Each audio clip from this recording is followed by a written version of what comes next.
Thank you very much. Thank you.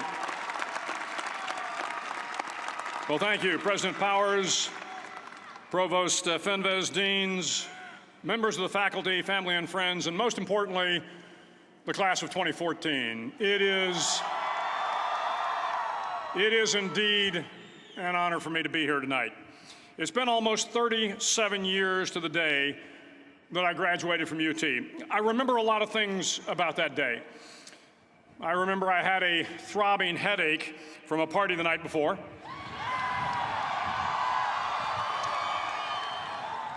I remember I had a serious girlfriend who I later married. That's important to remember, by the way. And I remember I was getting commissioned in the Navy that day. But of all the things I remember, I don't have a clue who the commencement speaker was, and I certainly don't remember anything they said. So acknowledging that fact, if I can't make this commencement speech memorable, I will at least try to make it short. So the university's slogan is, what starts here changes the world. Well, I've got to admit, I kind of like it. What starts here changes the world. Tonight, there are almost 8,000 students, or there are more than 8,000 students graduated from UT. So that great paragon of analytical rigor, Ask.com, says that the average American will meet 10,000 people in their lifetime. 10,000 people, that's a lot of folks. But if every one of you changed the lives of just 10 people, and each one of those people changed the lives of another 10 people, and another 10, then in 5 generations, 125 years, the class of 2014 will have changed the lives of 800 million people. 800 million people. Think about it. Over twice the population of the United States. Go one more generation, and you can change the entire population of the world, 8 billion people. If you think it's hard to change the lives of 10 people, change their lives forever, you're wrong. I saw it happen every day in Iraq and Afghanistan. A young Army officer makes a decision to go left instead of right down a road in Baghdad, and the 10 soldiers with him are saved from a close-in ambush. In Kandahar province, Afghanistan, a non-commissioned officer from the female engagement team senses that something isn't right and directs the infantry platoon away from a 500-pound IED, saving the lives of a dozen soldiers. But if you think about it, not only were those soldiers saved by the decisions of one person, but their children were saved, and their children's children. Generations were saved by one decision, one person. But changing the world can happen anywhere, and anyone can do it. So what starts here can indeed change the world. But the question is, what will the world look like after you change it? Well, I'm confident that it will look much, much better. But if you'll humor this old sailor for just a moment, I have a few suggestions that may help you on your way to a better world. And while these lessons were learned during my time in the military, I can assure you that it matters not whether you ever served a day in uniform. It matters not your gender, your ethnic or religious background, your orientation, or your social status. Our struggles in this world are similar, and the lessons to overcome those struggles and to move forward, changing ourselves and changing the world around us, will apply equally to all. I've been a Navy SEAL for 36 years, but it all began when I left UT for basic SEAL training in Coronado, California. Basic SEAL training is 6 months of long, torturous runs in the soft sand, midnight swims in the cold water off San Diego, obstacle courses, unending calisthenics, days without sleep, and always being cold, wet, and miserable. It is 6 months of being constantly harassed by professionally trained warriors who seek to find the weak of mind and body and eliminate them from ever becoming a Navy SEAL. But the training also seeks to find those students who can lead in an environment of constant stress, chaos, failure, and hardships. To me, basic SEAL training was a lifetime of challenges crammed into 6 months. So here are the 10 lessons I learned from basic SEAL training that hopefully will be of value to you as you move forward in life. Every morning in SEAL training, my instructors, who at the time were all Vietnam veterans, would show up in my barracks room, and the first thing they'd do was inspect my bed. If you did it right, the corners would be square, the covers would be pulled tight, the pillow centered just under the headboard, and the extra blanket folded neatly at the foot of the rack. It was a simple task, mundane at best, but every morning we were required to make our bed to perfection. It seemed a little ridiculous at the time, particularly in light of the fact that we were aspiring to be real warriors, tough, battle-hardened SEALs. But the wisdom of this simple act has been proven to me many times over. If you make your bed every morning, you will have accomplished the first task of the day. It will give you a small sense of pride, and it will encourage you to do another task, and another, and another. And by the end of the day, that one task completed will have turned into many tasks completed. Making your bed will also reinforce the fact that the little things in life matter. If you can't do the little things right, you'll never be able to do the big things right. And if by chance you have a miserable day, you will come home to a bed that is made, that you made. And a made bed gives you encouragement that tomorrow will be better. So if you want to change the world, start off by making your bed. During SEAL training, the students are all broken down into boat crews. Each crew is 7 students, 3 on each side of a small rubber boat, and 1 coxswain to help guide the dinghy. Every day, your boat crew forms up on the beach and is instructed to get through the surf zone and paddle several miles down the coast.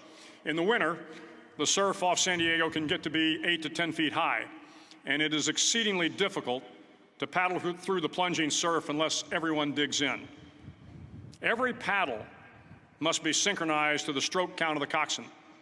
Everyone must exert equal effort, or the boat will turn against the wave and be unceremoniously dumped back on the beach.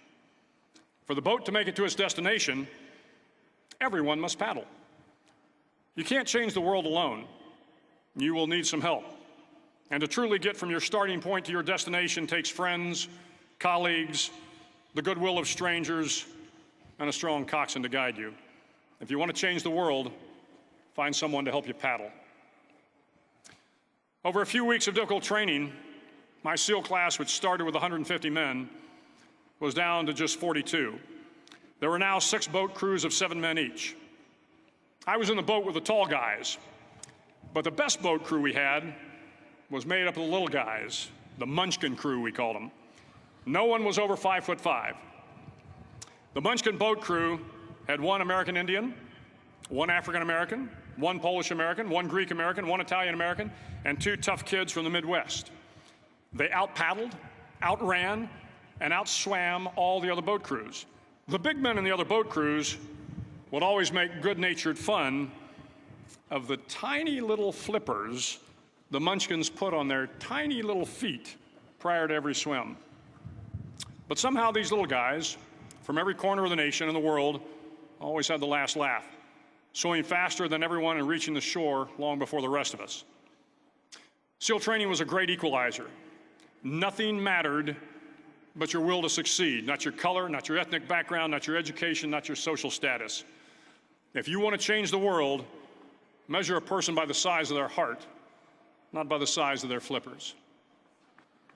Several times a week, the instructors would line up the class and do a uniform inspection. It was exceptionally thorough. Your hat had to be perfectly starched, your uniform immaculately pressed, your belt buckle shiny and void of any smudges.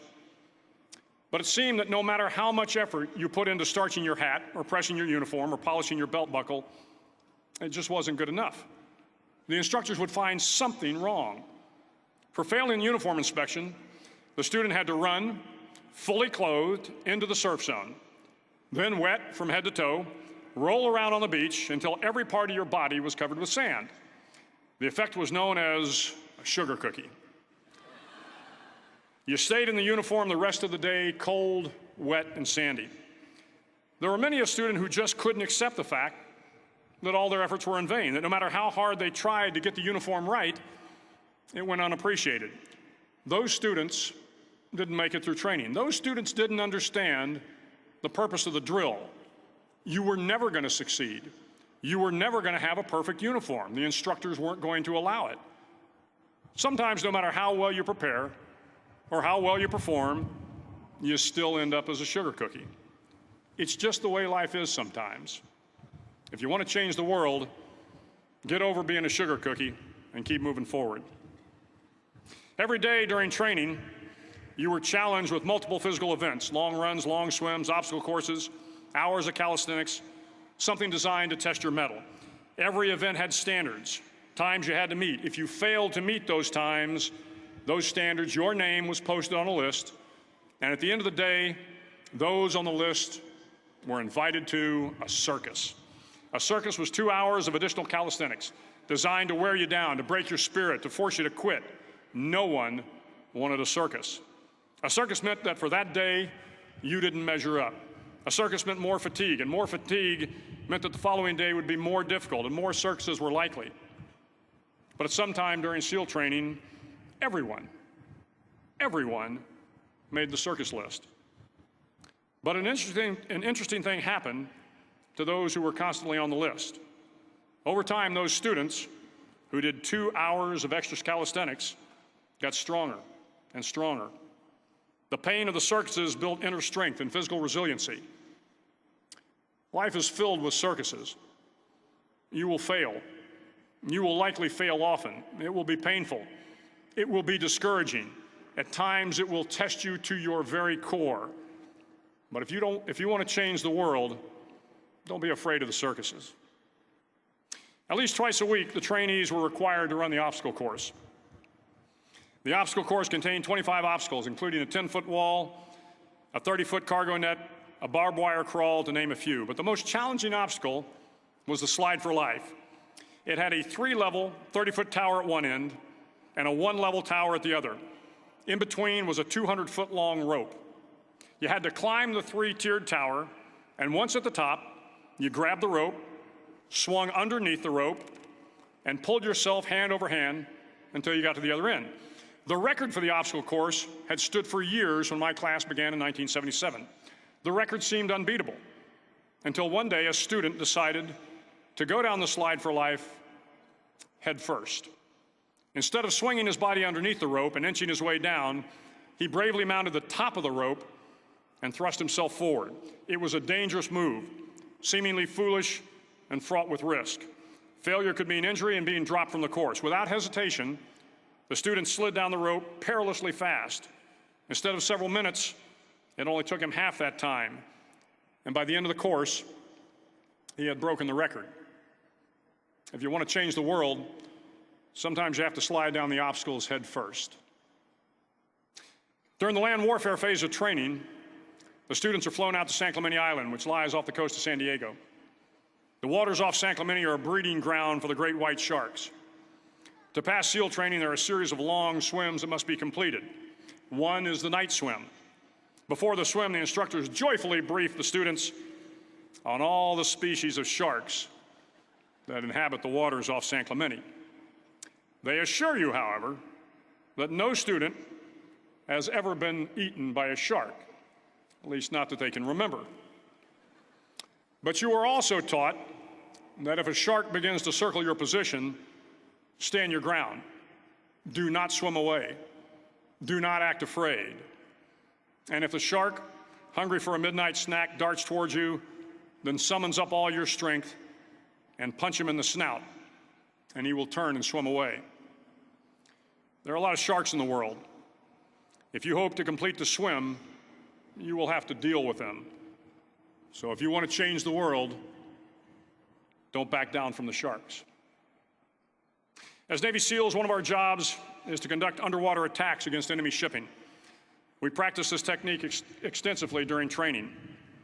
The ship attack mission is where a pair of SEAL divers is dropped off outside an enemy harbor and then swims well over 2 miles underwater, using nothing but a depth gauge and a compass to get to the target. During the entire swim, even well below the surface, there is some light that comes through. It is comforting to know that there is open water above you. But as you approach the ship, which is tied to a pier, the light begins to fade. The steel structure of the ship blocks the moonlight. It blocks the surrounding street lamps. It blocks all ambient light. To be successful in your mission, you have to swim under the ship and find the keel, the center line, and the deepest part of the ship. This is your objective. But the keel is also the darkest part of the ship, where you cannot see your hand in front of your face, where the noise from the ship's machinery is deafening, and where it gets to be easily disoriented, and you can fail. Every SEAL knows that under the keel, at that darkest moment of the mission, is a time when you need to be calm, when you must be calm, when you must be composed, when all your tactical skills, your physical power, and your inner strength must be brought to bear. If you want to change the world, you must be your very best in the darkest moments. The 9th week of training is referred to as Hell Week. It is 6 days of no sleep, constant physical and mental harassment, and one special day at the Mud Flats. The Mud Flats are an area between San Diego and Tijuana where the water runs off and creates the Tijuana Sloughs, a swampy patch of terrain where the mud will engulf you. It is on Wednesday of Hell Week that you paddle down to the Mud Flats and spend the next 15 hours trying to survive this freezing cold, the howling wind, and the incessant pressure to quit from the instructors. As the sun began to set that Wednesday evening, my training class, having committed some egregious infraction of the rules, was ordered into the mud. The mud consumed each man till there was nothing visible but our heads. The instructors told us we could leave the mud if only 5 men would quit. Only 5 men, just 5 men, and we could get out of the oppressive cold. Looking around the mud flat, it was apparent that some students were about to give up. It was still over 8 hours till the sun came up. 8 more hours of bone-chilling cold. The chattering teeth and the shivering moans of the trainees were so loud, it was hard to hear anything. And then one voice began to echo through the night. One voice raised in song. The song was terribly out of tune, but sung with great enthusiasm. One voice became 2, and 2 became 3, and before long, everyone in the class was singing. The instructors threatened us with more time in the mud if we kept up the singing, but the singing persisted. And somehow the mud seemed a little warmer, and the wind a little tamer, and the dawn not so far away. If I have learned anything in my time traveling the world, it is the power of hope. The power of one person, a Washington, a Lincoln, King, Mandela, and even a young girl from Pakistan, Malala. One person can change the world by giving people hope.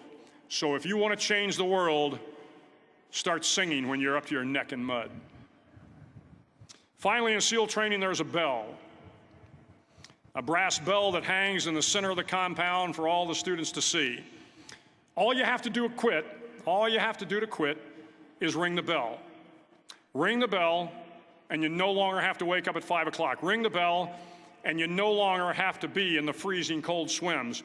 Ring the bell, and you no longer have to do the runs, the obstacle course, the PT, and you no longer have to endure the hardships of training. All you have to do is ring the bell to get out. If you want to change the world, don't ever, ever ring the bell. To the class of 2014, you are moments away from graduating, moments away from beginning your journey through life, moments away from starting to change the world for the better. It will not be easy, but you are the class of 2014, the class that can affect the lives of 800 million people in the next century. Start each day with a task completed. Find someone to help you through life. Respect everyone. Know that life is not fair and that you will fail often.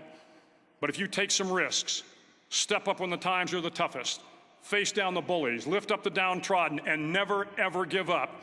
If you do these things, the next generation and the generations that follow will live in a world far better than the one we have today. And what started here will indeed have changed the world for the better. Thank you very much.